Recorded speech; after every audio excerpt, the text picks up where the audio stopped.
ஐட்டமே நான் குடிக்கிறது இல்லை, தயிரெல்லாம் சாப்பிட்றதே இல்லை. பால் ஐட்டமே எனக்கு பிடிக்காதுன்னு சொன்னால் எனக்கு கோபமாக வரும்.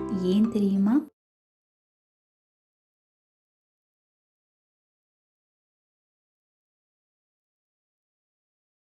அனைவருக்கும் வணக்கம்.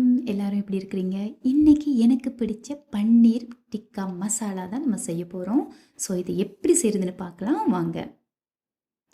ஒரு பெரிய வெளியில் ஒரு பாத்திரத்தில் பூண்டு 1 டீஸ்பூன், இஞ்சி 1 டீஸ்பூன், இது விழுதாக இருக்கணும். இது கூடவே கரம் மசாலா 1 டீஸ்பூன், பெருங்காயம் 1/2 டீஸ்பூன், காஷ்மீரி மிளகாத்தூள் 1 டீஸ்பூன், 20 கிராம் தயிர் சேர்த்துட்டு இதில் நம்ம தேவையான அளவு உப்பு சேர்த்துக்கலாம்.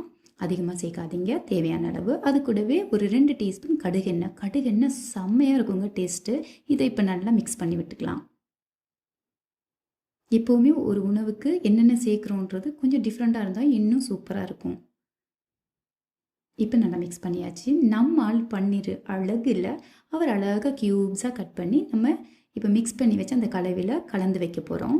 நிறைய பேர் சொல்லுவாங்க பன்னீர் ஓவர் ஃபேட்பா, எனக்கு சாப்பிட பிடிக்கும் ஆனால் ஃபேட்டாக இருக்குது, நமக்கு கொழுப்பு அதிகம் அப்படின்லாம் சொல்லுவாங்க. மாதத்தில் ஒருக்கா சாப்பிடலாம், 2 தடவை சாப்பிடலாம். இந்த மாதிரி க்யூப்ஸாக கட் பண்ணிக்கோங்க. இப்போ இந்த கலவையில் நம்ம போட்டு நல்லா மிக்ஸ் பண்ணி அதை ஃப்ளீம் பண்ணி ஒரு 10 மினிட்ஸ் வச்சிடலாம். கண்டிப்பாக ஆரோக்கியமான உணவுகள் அவசியமானது தான். இந்த மாதிரி ரொம்ப டேஸ்டான உணவுகளும் ரொம்ப ரொம்ப அவசியமானது தான். அதை அப்பப்போ எடுத்துக்கணும். ஓகேவா?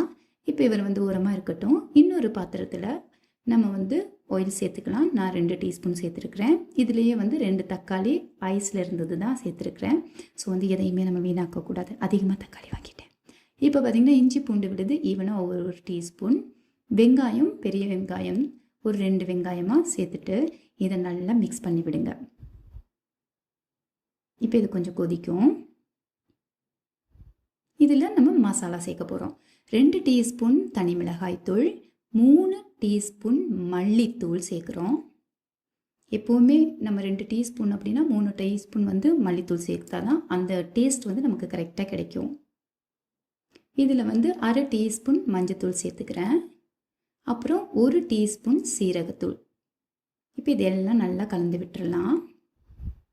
எப்போவுமே நம்ம இந்த மாதிரி மிளகாய்த்தூள், மஞ்சத்தூள், தனியாத்தூள்லாம் போடும்போது நல்லா இந்த மாதிரி ட்ரையாக பிறண்டு வர இருந்தால் தான் நமக்கு சாப்பிடும்போது நல்லாயிருக்கும், வாசனை இருக்காது.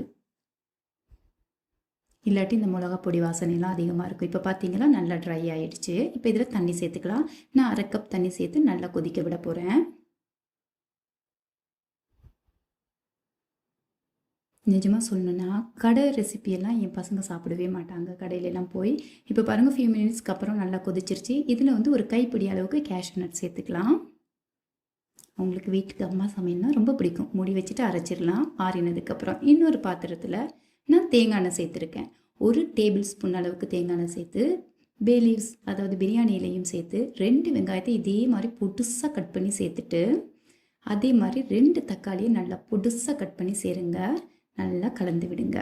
இதில் நான் 1/2 டீஸ்பூன் மஞ்சத்தூளும் தனி மிளகாய்த்தூள் 1 டீஸ்பூன், அதுலேயே நான் ஒரே 1 டீஸ்பூன் மல்லித்தூளும் சேர்த்துருக்குறேன். ஈவனாக சேர்த்துருக்குறேன், ஏன்னா நம்ம ஆல்ரெடி மசாலாவில் நம்ம சேர்த்துருக்கோம். இப்போ இந்த பன்னீர் காக தான் நம்ம இந்த ஸ்டாக் ரெடி பண்ணியிருக்கோம். இப்போ நான் மிக்ஸ் பண்ணி வச்ச பன்னீர் இதில் சேர்த்துட்டு நல்ல மெதுவாக கலந்து விடுங்க.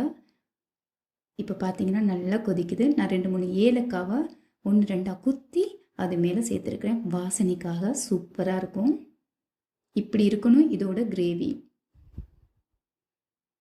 இப்போ நம்ம என்ன பண்ண போகிறோம்னா, நம்ம அரைச்சி வச்சுருந்த விழுது இருக்கு இல்லையா, அதை இதோடு சேர்த்துக்கிறோம்.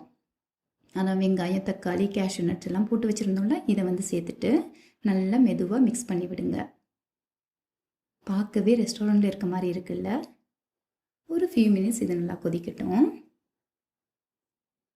இதுக்கப்புறமா இதுக்கு ஃப்ளேவர் என்ன தரும் அப்படின்னா கஸ்தூரி மேத்தி. இதை கொஞ்சம் லைட்டாக ட்ரை பண்ணிவிட்டு நல்லா கையில் பொடி பண்ணி போட்டு ஒரு கொஞ்சமாக பட்டர், அது கூடவே க்ரீம் ஃப்ரெஷ் கொஞ்சமாக மேலே ஊற்றி மூடி வச்சிட்டிங்கன்னா அட்டகாசமான பன்னீர் டிக்கா மசாலா நம்ம வீட்டில் அடிதூளாக சாப்பிட்லாம். நம்ம சப்பாத்தி கூட, அதோட சீஸ் நான் கூட, பட்டர் நான் கூட, கார்லிக் நான் கூட. இந்த ரெசிபி உங்களுக்கு பிடிச்சிருக்குன்னு நினைக்கிறேன். கண்டிப்பாக இதை பார்த்து லைக் பண்ணிவிட்டு உங்களோட ஃபீட்பேக் கமெண்டில் போடுங்க. ஆரோக்கியமான உணவு, ஆரோக்கியமான வாழ்க்கை. இன்னொரு ரெசிபியில் நான் உங்களை சந்திக்கிறேன். பாய் பாய்.